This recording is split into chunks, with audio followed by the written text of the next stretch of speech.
y servicio a nivel nacional, con oficinas corporativas en Ciudad de México y 4 sucursales en León, Guadalajara, Hermosillo y Monterrey. Atendemos a las instituciones públicas y privadas más importantes de la República Mexicana y nuestros clientes respaldan nuestra tecnología y atención. Soy un cliente de muchos años, muchos años, más de 35 años. Estoy gratamente agradecida por las imágenes que me han permitido hacer mi trabajo, pues en la forma más eficiente y rápida. Gracias a esto, hemos podido mantener nuestra promesa con las y los mexicanos. Y lo seguiremos haciendo. Queremos estar más y mejor preparados. Queremos seguir siendo un referente cuando se hable de salud y calidad de vida en México. Y enfrentar con herramientas novedosas los retos que vienen adelante.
Porque desde 1979 hemos instalado más de 5,000 equipos médicos en todo el territorio nacional, conformándonos así como una empresa 100% mexicana, líder en venta, instalación y servicio de equipos médicos de alta tecnología.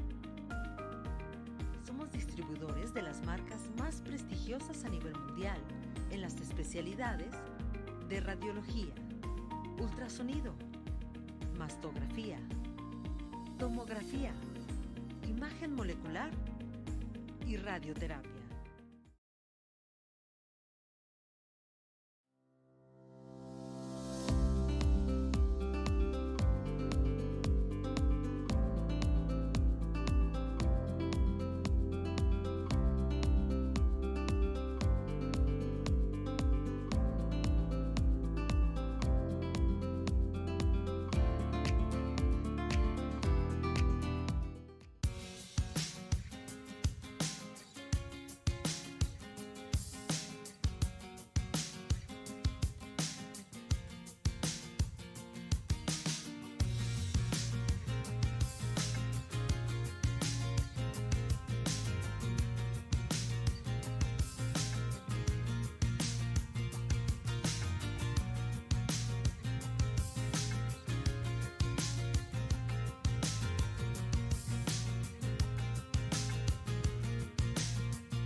Tenemos cobertura y servicio a nivel nacional, con oficinas corporativas en Ciudad de México y 4 sucursales en León, Guadalajara, Hermosillo y Monterrey. Atendemos a las instituciones públicas y privadas más importantes de la República Mexicana y nuestros clientes respaldan nuestra tecnología y atención. Soy un cliente de muchos años, muchos años, más de 35 años.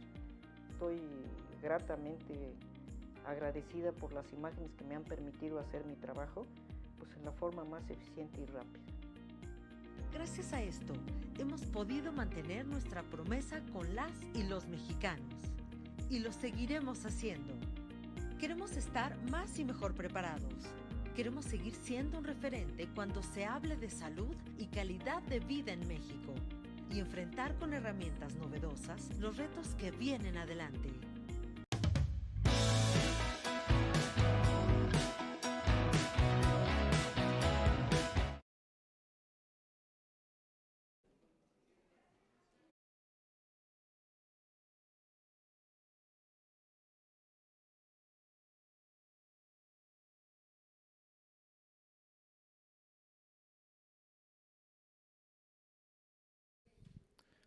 Bueno, ya ahora sí, barriga llena, corazón contento, ¿verdad? Bien.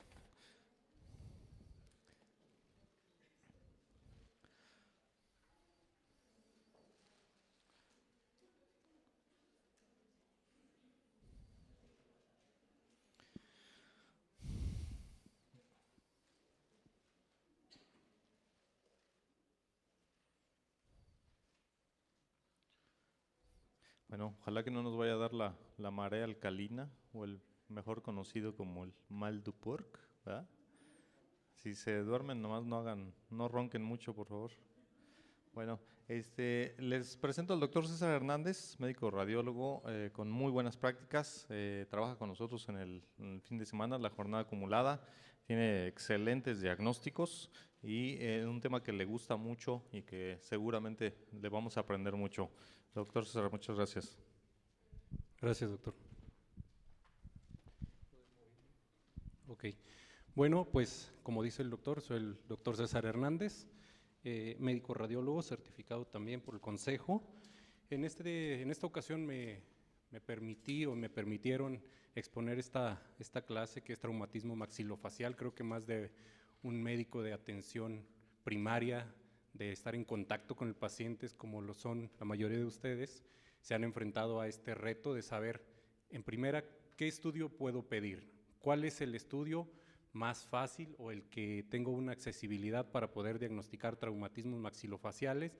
En primera, que no sea demasiado, porque por el uso de radiación, por la disponibilidad, por el costo, por lo que sea. O si es muy poco y me quede corto y que tenga que repetir estudios. ¿Por qué? Porque no me sirvió, no lo alcancé a diagnosticar con lo que yo creía. Vamos a empezar. Los traumatismos maxilofaciales regularmente los vamos a tener de 3 tipos, así como dicen las imágenes. Uno de los principales son traumatismos generados por accidentes automovilísticos. El segundo pueden ser traumatismos de contacto por golpes. Y en tercero, que es el menos probable, pero que también sucede en lugares como aquí en Querétaro, pues son los traumatismos en las áreas de trabajo. Por incidencia tenemos que de estas lesiones, región y tipo, tenemos que a nivel orbitario lo vamos a encontrar más comúnmente en lo que es tráfico y otros, aunque en agresiones también es muy común encontrárselo. El mandibular, el 25%, que es en su mayoría lo vamos a encontrar en tráfico, aunque también las agresiones es una región muy común que en los traumatismos físicos persona a persona con cualquier otro objeto pueda suceder a nivel mandibular. A nivel nasal también vamos a encontrar una prevalencia mayor, más que en tráfico y en agresión, en algunos otros tipos. Puede ser traumatismo en el trabajo, puede ser en casa, puede ser en cualquier otro lugar. En nivel maxilar, pues sí encontramos agresiones físicas, encontramos agresiones en el tráfico, en accidentes automovilísticos, y de ahí hacia abajo los menos probables, como es el complejo cigomático maxilar, nasoetmoidal y el arco cigomático, pues ya se van variando un poquito entre ellos, ¿no? ¿Qué estudios vamos a elegir para poder diagnosticar estas patologías? Regularmente vamos a tener 2. Como primera les pongo la tomografía. ¿Por qué la tomografía? Porque es la que nos puede dar desde lo menos hasta lo máximo. Recordemos que la tomografía es o no es el método de diagnóstico de elección para las partes óseas en cualquier parte del cuerpo, en cualquier accidente, en cualquier patología, llámese tumoral, llámese traumatismos, llámese posquirúrgica a nivel óseo, pues siempre nos va a servir más la tomografía. ¿Qué características debe tener esta tomografía? ¿Por qué le digo esto? Porque muchas veces en los centros de trabajo, dice, ¿sabes qué? Tengo un tomógrafo, ya hoy en día es muy raro encontrar tomógrafos de menos de 16 cortes, pero pudiera pasar todavía, ¿no? Tiene que ser esto, más de 16 cortes, y lo tenemos que hacer desde la parte del seno frontal. ¿Por qué? Porque regularmente dentro de las clasificaciones que vamos a ver ahorita va a incluir esto. Vamos a ver qué tanto puede lesionar a la base del cráneo anterior a nivel frontal. Vamos a llevar hasta la parte inferior, tiene que verse lo que es todo el mentón, porque vamos a diagnosticar patología del área mandibular. El grosor de corte muchas veces influye que ustedes lo pidan en estas características, porque patología traumática muy discreta no la podemos ver con cortes muy gruesos. Tenemos que pedir un corte de 1, de 1.25, de 1.3, 1.5 ya por muy grueso. ¿Para qué? Para poder diagnosticar zonas corticales o láminas que son muy delgadas y que podamos pues ver y demostrar esa patología, y que ustedes también sepan dónde está esa clasificación que vamos a ir viendo ahorita más adelante. Tenemos que pedirlos de preferencia en tejidos blandos y en tejido óseo. ¿Por qué? Porque el tejido blando, principalmente si hay una afectación a la región intraorbitaria, en partes óseas no podríamos determinar con exactitud dichas estructuras. Y algo también importante, o que le sirve principalmente al quirúrgico, al que ustedes le van a dar su diagnóstico o van a hacer su interconsulta, es la volumétrica, para poder determinar cambios posquirúrgicos posteriormente y ver cómo es más bien cómo va a ser el plan quirúrgico que van a presentar. Otra serie que ocupamos mucho para poder diagnosticar de primer impacto, de primera base, es la radiografía. ¿Cuáles son las proyecciones que me sirven cuando yo estoy en una unidad de urgencias de un consultorio y que voy a pedir a mi técnico, a mi médico, a mi servicio? ¿Qué influye cuándo pido una y cuándo pido otra? Pues regularmente tiene que ver con un tema de características en la técnica de exposición, si es negativo, si es en positivo, si podemos darle una mayor cantidad de radiación a qué zona. En mi caso yo preferiría tomar completamente una lateral con adecuada penetración. ¿Para que me sirva qué? Porque muchas de las veces vamos a poder o no vamos a poder ver algunas estructuras, por decir, en esta lateral tenemos a este sitio, no sé si se ve el cursor bien. Ajá. En el cursor, ¿qué nos está mostrando? ¿Qué estructura vemos? ¿Alguien que diga? Yo estoy viendo esto. Aquí. ¿Todo esto qué es? Ajá, la nariz. ¿Qué partes tiene la nariz? Tenemos contenido o partes óseas como tal, que estaríamos viendo esto, y tenemos esto que es cartílago. Ahorita vamos a ver la anatomía del cartílago, pero eso es lo más importante, que podamos determinar un cambio en el tejido blando, porque eso es lo que ustedes van a ver. Ustedes en una atención clínica ven o no ven la lesión. Puede estar hasta abierta, puede tener sangrado, puede tener otras alteraciones, pero a lo mejor lo que no puedo determinar es la unión con el hueso, o el hueso, que son los huesos propios de la nariz, ¿con quién? Lo vemos con la unión hacia el frontal. En este sitio tiende a haber una subluxación muchas de las veces, y eso le interesa muchísimo al médico de ORL, ¿no? Entonces tenemos que saber si está o no una subluxación a este nivel. Posteriormente podemos ver lesiones acá del maxilar, lesiones mandibulares en el ángulo y en la rama. Entonces, por esas estructuras anatómicas es que pedimos la lateral de cráneo, pero con una adecuada definición de ¿qué? Del perfil. O podemos pedir perfilograma si creemos que la lesión solo está determinada a la parte más anterior. Mi recomendación, y si yo lo interpretara, les pediría de preferencia toda la lateral de cráneo. Para poder determinar más estructuras, porque a veces no sabemos. Ahorita vamos a ver anatomía que es muy fina, que se llaman contrafuertes, y los pilares, que esos los podemos empezar a ver o a determinar si en ellos existe alguna patología. Esta otra, ¿cómo se llama esta proyección? Quaterns, ¿ok? ¿Nos ayudará o no nos ayudará a determinar una patología de pirámide nasal? Es buena, ¿no? Entonces, por lo cual, ¿y eso qué me determinaría? ¿Para qué yo podría utilizarla? ¿Qué fines tendría yo? en un tipo de clasificación. ¿Qué otra iría? Niveles, eso me hablaría a lo mejor de un daño ya completamente al seno, algunos de los pilares del mismo, y eso ya nos puede clasificar en alguna otra lesión más compleja, ¿cierto? Entonces, por lo cual también se aconseja estas radiografías. La anteroposterior tiene sus beneficios, aunque regularmente, ¿cuál es el problema de ella?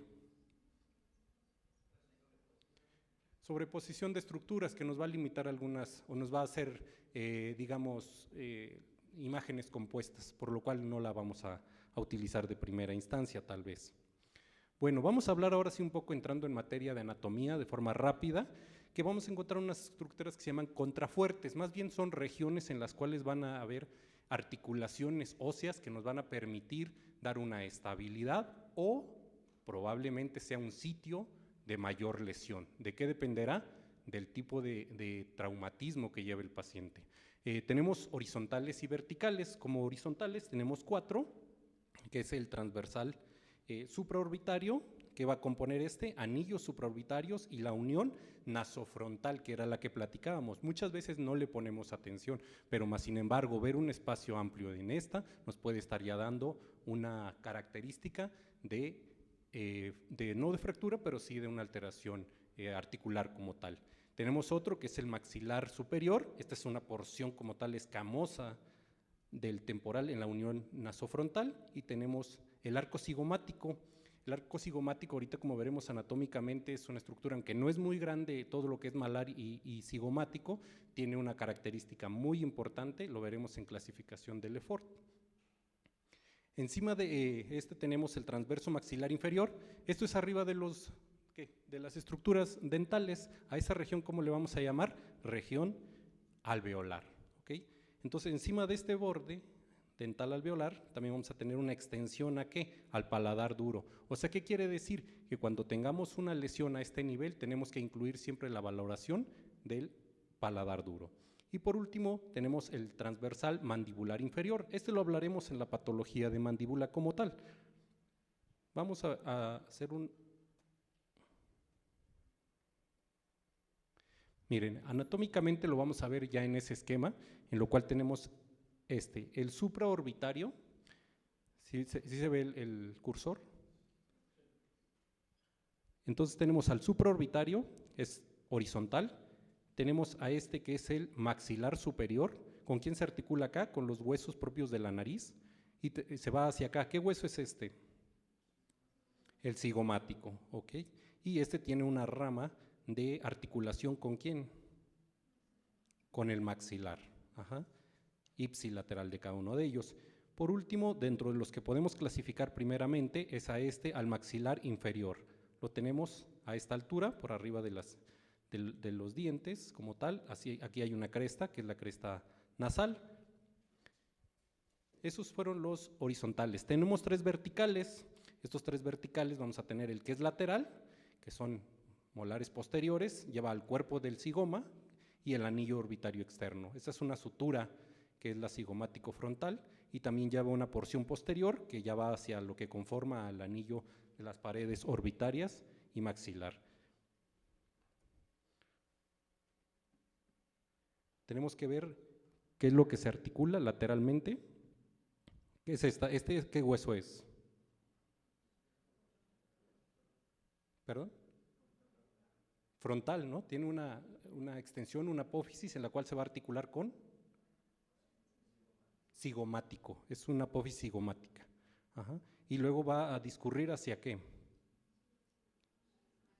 Hacia el maxilar. Es importante que veamos la anatomía acá, porque eso es lo que más va a dar la pauta para decir esta es una clasificación, esta es la otra. Por eso ahondamos en estas estructuras como tal.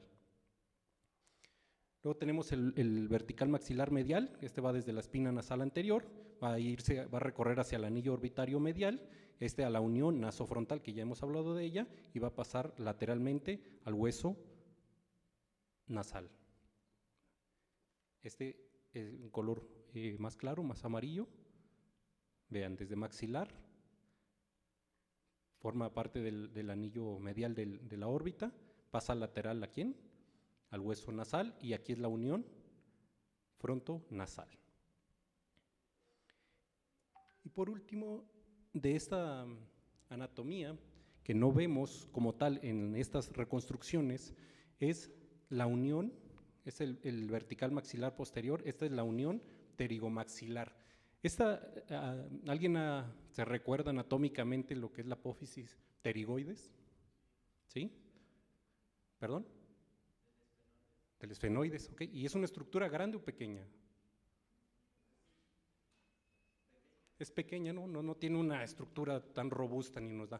Pero quiero decirles que esa estructura es la que nos va a clasificar a una patología que es fracturas de Lefort. No existe fractura de Lefort si no existe fractura de esta apófisis. Ajá. En todas vamos a encontrar una fractura en apófisis pterigoides. Y esto lo tiene punteado, de ahí hacia posterior es donde vamos a encontrar parte de ese contrafuerte. De forma rápida vamos a ver que el hueso maxilar está conformado son dos huesos, ¿no? Tenemos la parte del lado derecho y la parte del lado izquierdo. Aquí hay una articulación con los huesos nasales, es un proceso hacia los huesos nasales. Acá tenemos también un proceso el cual nos va a ayudar a la articulación con el hueso malar y cigomático, el cual va a formar parte también del piso de la órbita. Y hacia acá abajo vamos a tener el proceso alveolar, donde tenemos a los dientes mostrándonos ahí su anatomía. Vamos a hablar un poquito de la alteración que puede existir en el hueso nasal. ¿Qué forma tiene? Es una pirámide triangular, va a tener huesos propios como tal, van a estar articulados con el proceso frontal y con el proceso maxilar. Va a tener cartílagos laterales, que son más superiores, y va a tener también unos cartílagos laterales, pero inferiores. Y medialmente va a tener, ¿qué? Al septo medial, y va a ir unido a lo que es vómer, al etmoides y a los huesos propios de la nariz, como estructuras más sólidas. Ahí tenemos niveles en los cuales podemos hablar de superior hacia inferior, en el cual la parte superior tenemos a quién, en forma bilateral, a dos huesos de características nasales, acaban unidos en una articulación con el hueso frontal. Esta es una proyección lateral donde vemos que tenemos al hueso propiamente, tenemos a los cartílagos superiores y tenemos a los cartílagos inferiores. Que como veíamos en la radiografía lateral, con una buena exposición podemos determinar el tejido blando, y aunque no podamos ver el cartílago como tal, podemos determinar si hay un cambio o un dismorfismo en dicha zona. Es importante esto, 50% de las fracturas de los huesos nasales van a corresponder a las fracturas de toda la región facial. Pueden ser de baja energía y solo nos va a servir probablemente la radiografía simple lateral, aunque desde mi punto de vista yo les aconsejo también por lo menos water. Si pueden pedir alguna oblicuo, algo de que ustedes crean que anatómicamente está afectado, lo pueden hacer. Sí nos vemos obligados a pedir RX simple lateral siempre y cuando sea, como dice, de baja energía. Si es de mayor energía o hay una sospecha de complejidad, ¿qué vamos a pedir? Pues nos vamos a ir directamente al ataque simple, ¿no? No necesitamos ya la radiografía.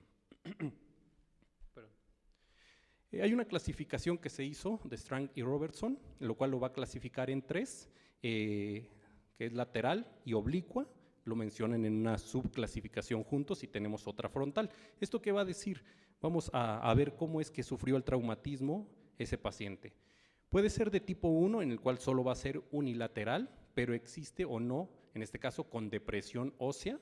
La tipo 2 es una depresión unilateral y puede haber una lateralización del hueso contralateral, no afectado, sino que recibe por desplazamiento. Y en la tipo 3 de estas laterales o oblicuas es en ambos huesos nasales con fractura del proceso nasal maxilar. O sea, ya tenemos una afectación mayúscula hacia las articulaciones.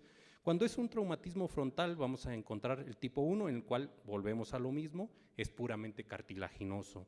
Y vamos a tener ese cambio en la densidad, ese cambio en la morfología de estructuras blandas. El tipo 2 es un aplanamiento de las estructuras óseas como tal y pues obviamente cartilaginosas. Siempre puede haber fractura septal y lesiones mucosas también intranasales ahí junto con esta misma. Y el más fuerte de todos estos, que es el tipo 3, en el cual existe un colapso como tal grave de las estructuras óseas nasales, las cartilaginosas obviamente, y aquí existe ya un daño o telescopaje en el septo nasal. Tenemos un esquema donde nos mencionan la anatomía, la parte frontal, un golpe oblicuo y un golpe lateral. En niños y en adultos va a ser diferente. El adulto, en un golpe de tipo frontal, puede haber una lesión como tal al hueso y hacia la articulación con el maxilar, pero también tenemos que una afectación del septo. En el niño, cuando tiene un traumatismo frontal, si se dan cuenta, tiende a irse hacia cada lado bilateralmente y tenemos aunado al traumatismo al septo nasal. Cuando el golpe regularmente es lateral como tal, nos va a afectar principalmente al hueso nasal propio, pero en el adulto, ¿qué tenemos? Íntegro el septo.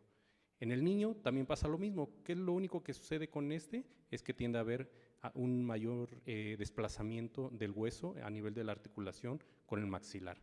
Pero este que se ve más aparatoso, ese es un traumatismo oblicuo. Puede ser de tanto impacto que me mande una fractura del septo y no obstante una inestabilidad de ambos huesos, aunque lo reciba del lado izquierdo, lo está desplazando al contralateral. Y en el niño es muy parecido, aunque todavía es de un mayor grado. El cartílago se rompe, que es en su mayoría cartílago, y entonces es cuando causa un dismorfismo mayor. Existe una subclasificación que es por Murray, está modificada y esta habla sobre el tipo 1 va a ser una lesión que solo va a afectar a los tejidos blandos. La tipo 2 es una fractura simple, lateral, pero no se va a encontrar desplazada. Esta tiene una subclasificación en ¿qué incluye? ¿Cuál es la diferencia? Fractura simple bilateral, pero volvemos a lo mismo, no desplazada. ¿Cuándo empieza ya la desplazada? Cuando creemos que es en un tipo 3. La tipo 4 como tal es ya fractura conminuta, o sea hay múltiples sitios de lesión y se encuentra cerrada. Y la tipo 5 es lo mismo, pero ya con una actitud abierta. Bueno, esos son de las alteraciones del hueso nasal. No sé si tienen dudas o preguntas en esta estructura hasta ahorita. ¿Nadie? ¿Todos se entiende bien ese tema, verdad? Es un tema un poco más simple, vamos a entrar ahora en un tema un poquito más complejo.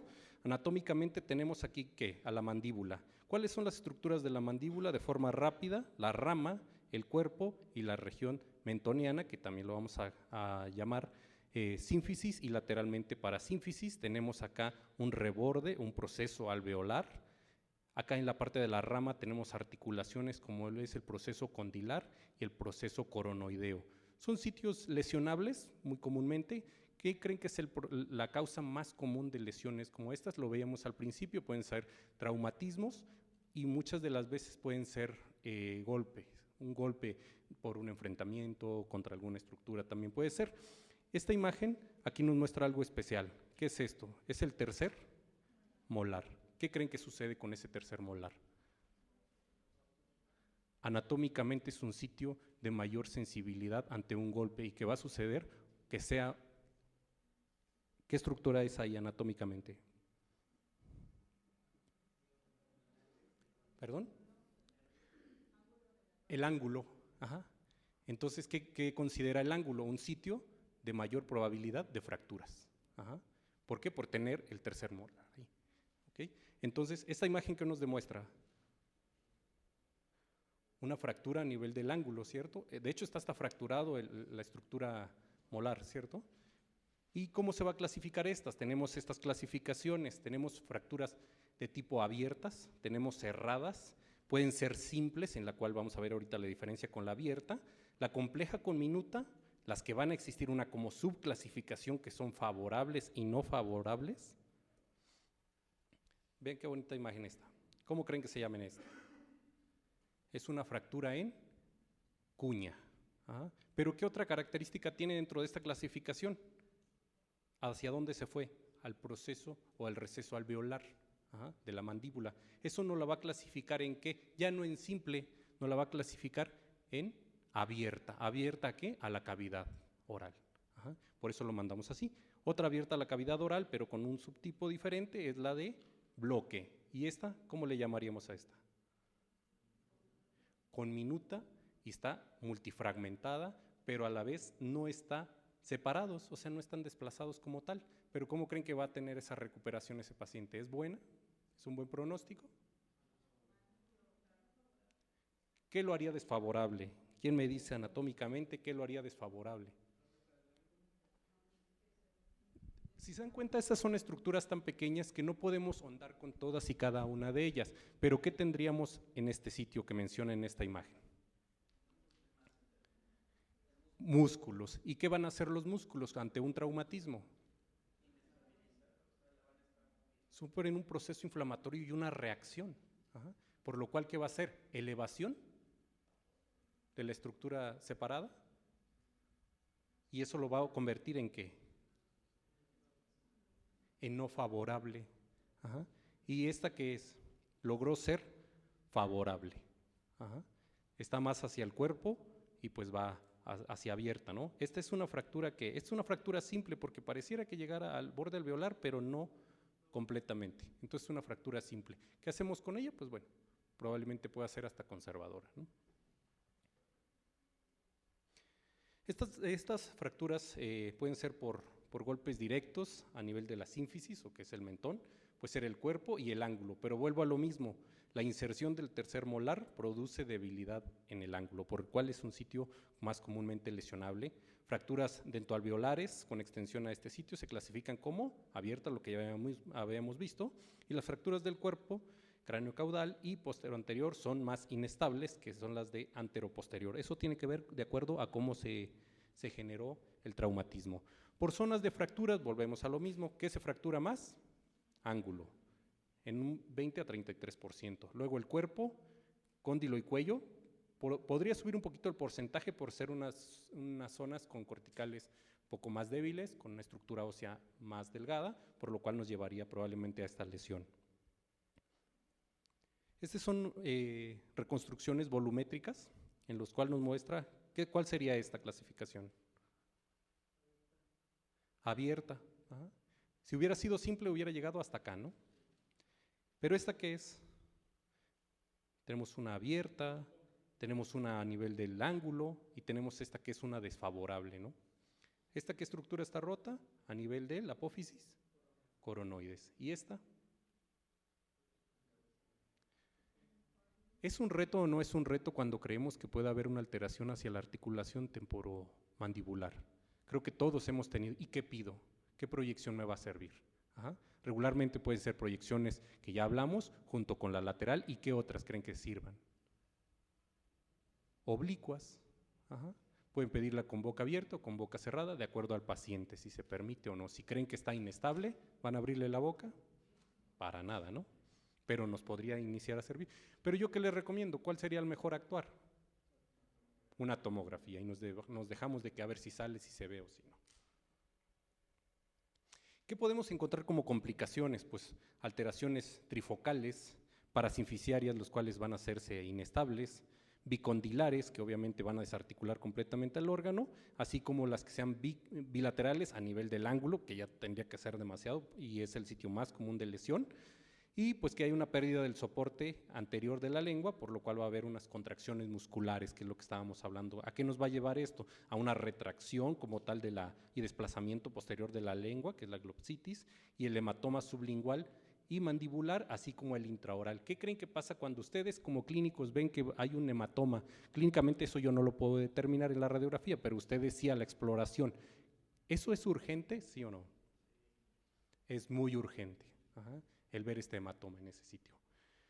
Puede haber fracturas conminutas con múltiples osteosíntesis, procesos inflamatorios o infecciosos. Si un paciente tiene una conminuta, le hacen procedimiento quirúrgico, pero el paciente es inmunocomprometido, edad avanzada, lo más probable es que termine en un proceso inflamatorio largo y un proceso infeccioso agresivo también.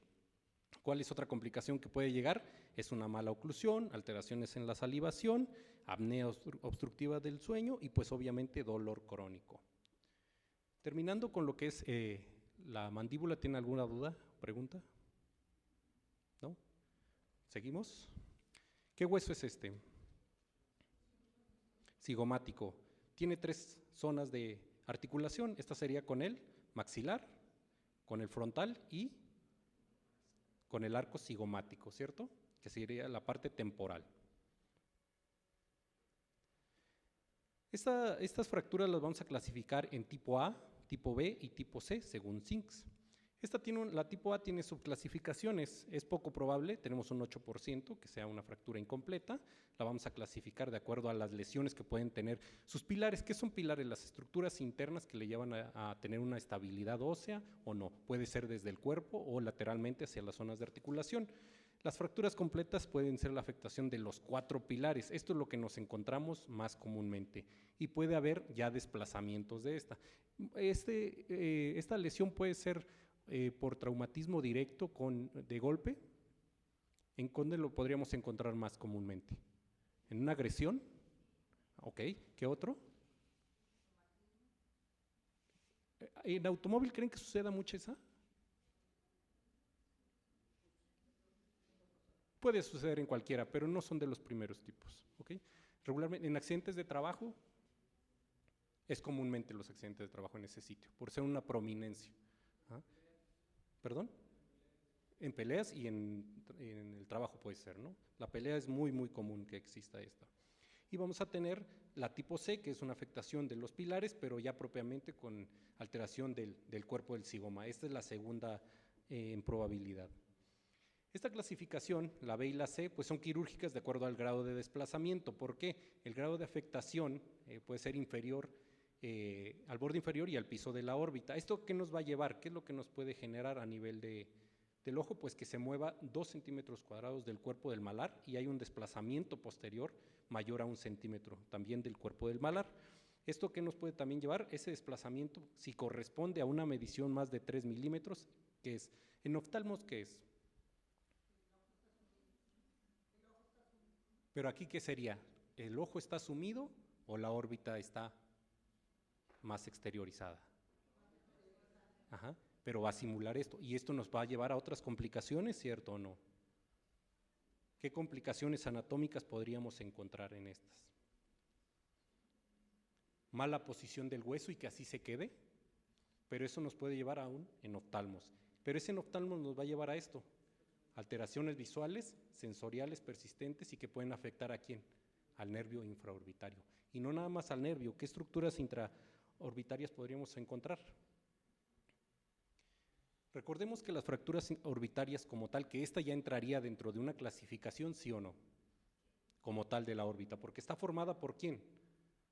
Superiormente frontal, hacia abajo y hacia un lado por el malar, maxilar, medial y hacia posterior tenemos al etmoides, esfenoides, lacrimal y palatino. ¿Qué tipo de articulación es? Es una sincondrosis. En este caso los huesos mediales e inferiores van a ser los más débiles, por lo cual ahorita hablaremos de esa subclasificación medial que nos va a llevar a unas alteraciones probablemente irreparables muchas de las veces. Pero lo que más nos va a interesar es la parte posterior, porque tiene aquí al canal óptico, donde va a llevar al nervio y a la arteria oftálmica. El suelo es un sitio más vulnerable y frecuente. Puede haber atrapamientos de los músculos recto inferior y eso nos va a llevar ¿a qué? A una doble visión. Puede haber desplazamiento del fragmento óseo hacia el seno maxilar o etmoidal. Muchas veces ustedes han clasificado una lesión del techo del maxilar o sería el piso orbitario.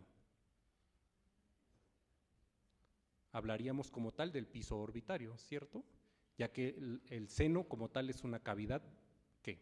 Conformada por otras estructuras propiamente. Ajá. Entonces, ¿qué puede haber? Este desplazamiento hacia maxilar o etmoides, depende de lo que se haya roto. Herniación con signo de gota colgante, ¿lo han visto? ¿Cómo se va la grasa? Se rompe el piso y ¿qué grasa vamos a encontrar ahí? ¿Qué grasa creen que exista anatómicamente? La extraconal de las estructuras intraorbitarias. ¿Tiene grasita? Cierto, ¿verdad? Esa grasita la que se ve. ¿Y qué otra estructura? Lo habíamos visto, los músculos. ¿Puede formarse qué? Un hemoceno, o sea, sangradito de ese seno ipsilateral. En los niños va a ver algo súper chistoso porque eso puede servir como escotilla. ¿Qué quiere decir? Que puede que no veamos el defecto, el hundimiento, pero hay grasa por fuera hacia el seno maxilar, pero no vemos el desplazamiento óseo de este mismo, pero es porque sus estructuras pueden ser tan móviles que puede simular que no hubiera una apertura como tal, pero sí existe. Y las complicaciones, pues volvemos a lo mismo: restricción en la movilidad, diplopias, aumento del volumen orbitario con enoftalmos y alteraciones nerviosas. Aquí encontramos uno. ¿Creen que sea niño o adulto?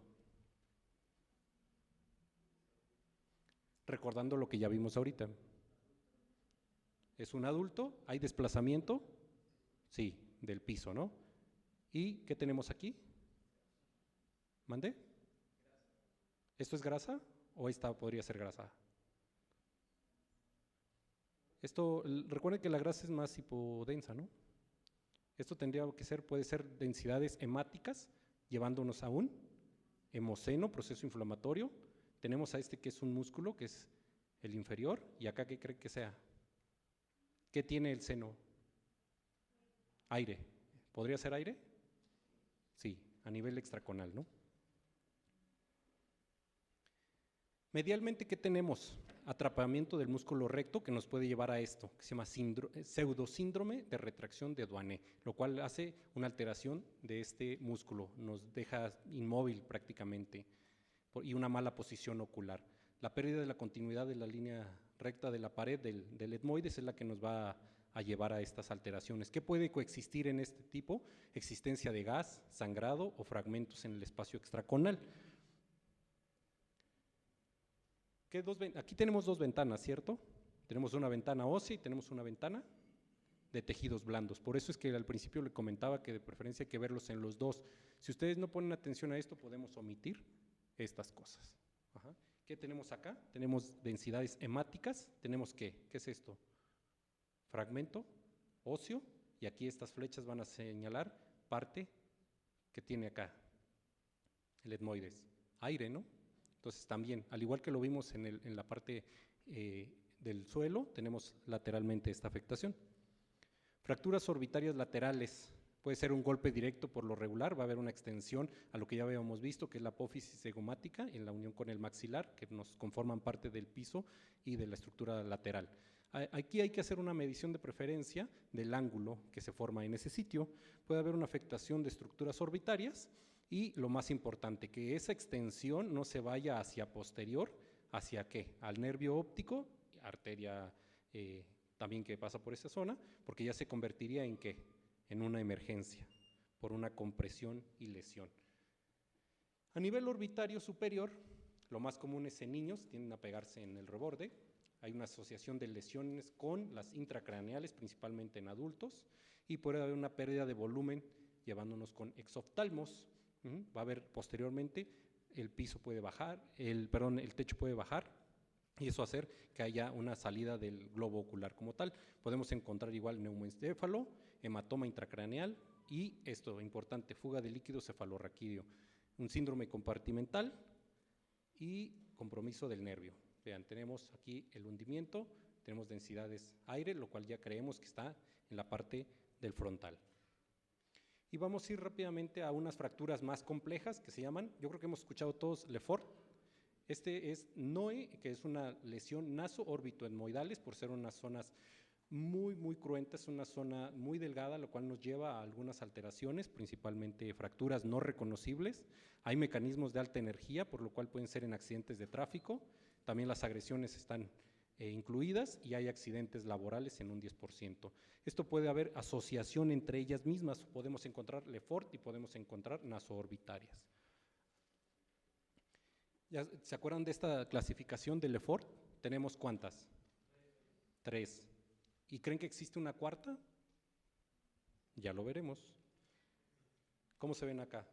Esas imágenes nos demuestran qué estamos viendo en esta parte. La Lefort 1, así sin hacer tanto rollo, ¿qué es?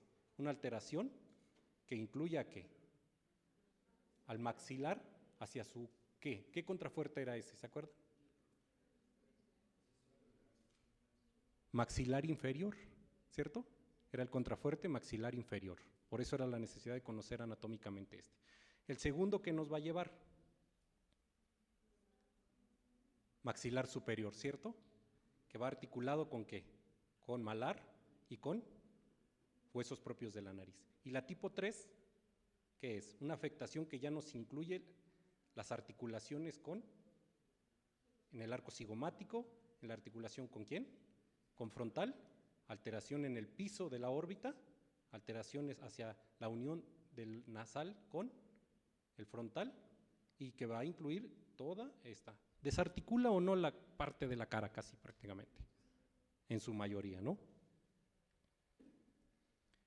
Esta imagen a mí me encanta porque nos dice los sitios de debilidad, que en realidad los conocemos como contrafuertes, pero que nos afectan más. Tenemos afectación maxilar inferior como tipo 1, la tipo 2 maxilar superior hacia la unión nasofrontal y la tipo 3, que ya nos afecta tanto la unión nasofrontal, la articulación frontal con la apófisis del zigoma, del arco y del otro lado también.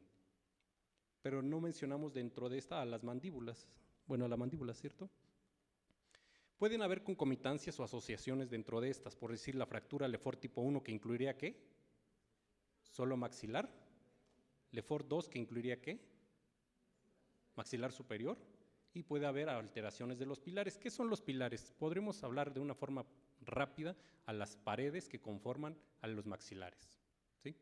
Que al perder su estructura nos va a llevar a una pérdida de fuerza, una pérdida de estabilidad. Lefort 2 puede existir con una Lefort 3 y lesión de todos los 4 pilares. El porcentaje mayor es que haya una tipo 1 y una tipo 2 probablemente, o sea, una afectación completa. La tipo 1 puede estar junta con todas las demás. Estas afectaciones es menos probable que las anteriores y de ahí hacia abajo una Lefort con un naso órbito etmoidal puede ser solo una afectación de 3 pilares, pero cada vez va a ser la probabilidad menor. Lo que más nos interesaría sería hablar sobre la 1 o la 2 para poderla clasificar, y si ya está incluido alteraciones en las otras articulaciones más superiores, ya hablaríamos de una Lefort tipo 3. La tipo 1 es una pseudoclasificación que hizo Marciani, en la cual menciona que Lefort 1 como tal ubicado hacia al maxilar bajo, ¿no? Puede haber múltiples fragmentos, puede ser una línea que siga, Lefort 2, que va a haber la alteración a la pirámide nasal, a la articulación como tal con el hueso frontal, y la Lefort tipo 2B, en el cual va a decir que hay afectación piramidal más una afectación hacia posterior, que sería la región naso-órbito etmoidal, o sea, más profundo. La tipo 3 va a haber una disyunción como tal que craneofacial, que es lo que estábamos hablando, completamente se desprende, ¿no? Es una Lefort tipo A, la cual es más una fractura más ubicada hacia región nasal, y la tipo B, que es una afectación más que nasal, más profunda, nos va a llevar a la región naso-órbito etmoidal. La tipo 4 menciona que la 2 o la 3 y fracturas de la base de cráneo. ¿Qué quiere decir? Que ya no nada más incluye que facialmente, sino que ya tenemos una afectación que incluye base de cráneo anterior hacia la región frontal. Por eso es que tenemos la 4, pero ahí ya es un caso súper grave. La tipo 1, volvemos rápido, recorrido horizontal, cámara anterior del maxilar, arriba del paladar duro, línea alveolar, asociación a fracturas o pérdida de las piezas dentales, así como las fracturas del paladar duro. O sea, cuando hay afectación paladar y no hay más superior del contrafuerte inferior, se va a clasificar como 1, que sería este tipo. Tenemos los contrafuertes anteriormente, como este, pero tenemos afectaciones a los pilares, que serían, digamos, las paredes del maxilar. Aquí también tenemos afectaciones del maxilar, una lesión en el paladar, y aquí lo vemos en una lesión tercera dimensión. La 2 igual va a afectar lo mismo, pero se va a ir ya hacia las articulaciones cigomático-maxilar, nasofrontal, la apófisis pterigoides, que siempre debe de estar incluida en esta clasificación, y el seno frontal. Estos pilares son los que ya mencionamos.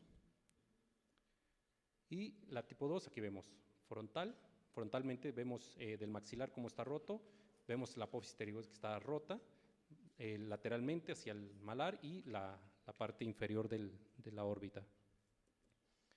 La tipo 3 es alteraciones nasales, paredes orbitales mediales, inferior, lateral, la apófisis pterigoides, como todo lo demás, y el arco cigomático, que es lo que nos va a llevar a la disyunción. Esta es palabra clave, disyunción craneofacial. Es frecuente una asociación entre la tipo 2-3 con las NOE. Y la 4, lo que habíamos visto, solo es toda la afectación de la 2 y la 3, pero que hubiera una extensión a la parte de la base del cráneo. Y por último vamos a ver las fracturas naso-órbito-etmoidales, van a afectar al seno frontal, seno etmoidal, fosa craneal anterior, las órbitas, el hueso frontal y los huesos nasales. O sea, nos vamos a ir más medialmente. confluencia con nariz, órbita, etmoides, la base de cráneo frontal y el suelo del cráneo anterior. Esta intrincada anatomía nos lleva a que sea difícil de reparar, son zonas súper delgadas y múltiples, lo cual nos puede llevar a complicaciones difíciles de corregir o, pues sí, irremediables, ¿no? Se va a clasificar de acuerdo a una clasificación que hizo Manzón, que es tipo 1, fragmento único, va a estar preservado la parte muscular. El tipo 2, que hay una fractura conminuta, que nos puede llevar a la lesión de un fragmento que incluye ahí, justo en ese sitio, o no existir la alteración del tendón. Pero la tipo 3, ¿qué? La tipo 3 va a haber fractura conminuta con desinserción del tendón correspondiente y desplazamiento de las estructuras. Esto es muy importante que pongan atención porque ahí en esta ya no se puede hacer mucho, está desplazado, no hay forma de unir, no hay tratamientos reparativos con material metálico o algún tipo de cirugía que nos pueda mejorar esto. Y quedan con secuelas y complicaciones, ceguera, telecanto, en oftalmos, puede haber fístulas del líquido cefalorraquídeo, anosmia, epífora, sinusitis y propiamente o algo nada más superficial como la deformidad nasal. Como tal, está hecho pomada, está roto toda la parte interna. Es fractura nasoórbito-etmoidal, es una clasificación la más compleja que pueda haber porque existen desinserciones, hay afectaciones, si se dan cuenta, estas están ligadas con Lefort. ¿Entraría en cuál? ¿Qué ven acá? Entra en un 4, ¿cierto? Y pues nada más una clasificación sistemática. En todas va a haber lesiones de la pterigoides, el maxilar medial, tenemos una afectación tipo 1, maxilar lateral tipo 1 y el paladar se queda en la tipo 1. Si ya incluye huesos nasales y septo, ya entramos en la 2 o en la 3 más las nasoorbitarias. Y el suelo de la órbita es 2, pared medial de la órbita es 2, puede ser 3 o nasoetmoidales, órbito-etmoidales. Y la sutura frontonasal, pues ya no está incluyendo 3 o que puede ser quedarse solo en la NOE. Y la sutura frontomalar nos lleva a la 3 y con afectación al arco cigomático nos va a llevar a la número 3. Y no sé, esas son las preguntas. ¿Alguna duda o pregunta de forma rápida con la clasificación? Yo creo que alguna vez ya la hemos visto, pero siempre se nos vuelve a hacer difícil, ¿no? ¿Listo? Ok. ¿Alguna pregunta que tengan para el doctor? Les dije que le apasionaba el tema. Eso hace que los temas sean buenos, sean intensos. Uri, les mandas el cuestionario, por favor. Un aplauso para el doctor, por favor. Bien, doctor. Muchas gracias. Ahorita te digo cómo salen en su examen.